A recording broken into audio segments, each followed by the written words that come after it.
Today's story tells the adventure of two teenagers from North Carolina who, driven by bodybuilding and the magazines of the time, decide traveling to California to train for a couple of weeks at the original Gold's Gym.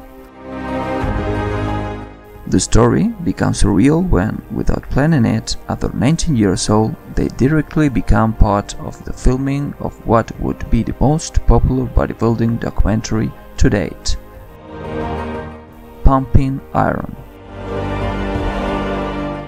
In fact, everyone who has seen the documentary perfectly remembers the faces of these two strangers next to Arnold, making poses in front of a mirror. Something that, even today, it's actually still surprising everyone. Nowadays, the most normal thing is that they won't even let you in while a documentary is being filmed. But that is where we find the magic of this anecdote.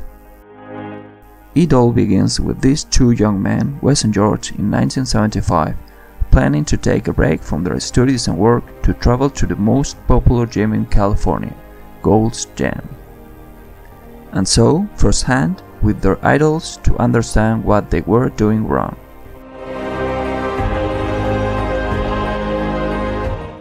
Since despite training hard, both did not see the expected results compared to the bodies in the magazines. They saved some money during the first semester and were able to buy a couple of plane tickets to California. After the flight, they arrived at the hotel and quickly hurried to Pacific Avenue in Venice, where, with their eyes full of dreams and a huge smile on their lips, they found the mythical Gold's Gym.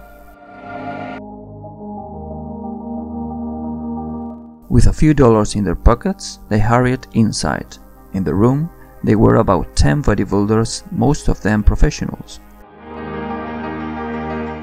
Were Kent Kuhn, Bill Grant, Danny Gable, and Kent Waller, who quickly took an interest in the newcomers, introducing them to the other competitors, Mike, Ed, Frank, Franco, and Arnold among them. Both friends soon learned the customs of this colosseum of the muscle. They did their first training around 10 or 10:30 that lasts until noon. After showering, they would cross the street to go for a drink at the Element or some other nearby place.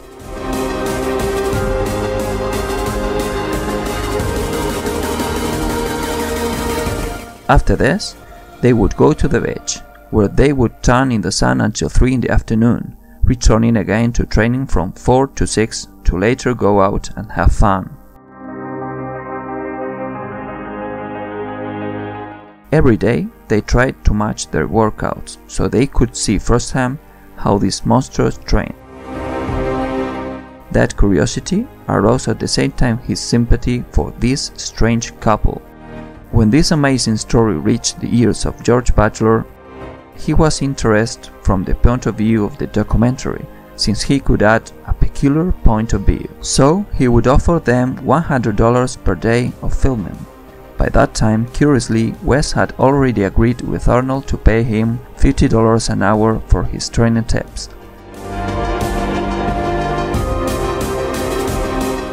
But when George found out about this, he simply negotiated that Arnold would not charge him anything, but Wes had to be available every day on filming the documentary. They spent about 8 hours a day experimenting with each machine in that mythical gym, having a great time learning and training alongside the greatest bodybuilders of the moment in their preparation for the Miss Mrolympia that would be held that same year in Pretoria, South Africa.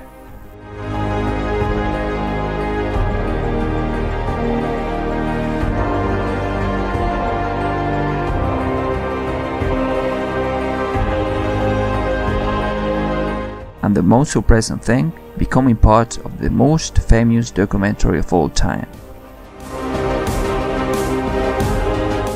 Two authentic strangers, who by the whims of fate were inadvertently part of this incredible chapter of the golden age of bodybuilding.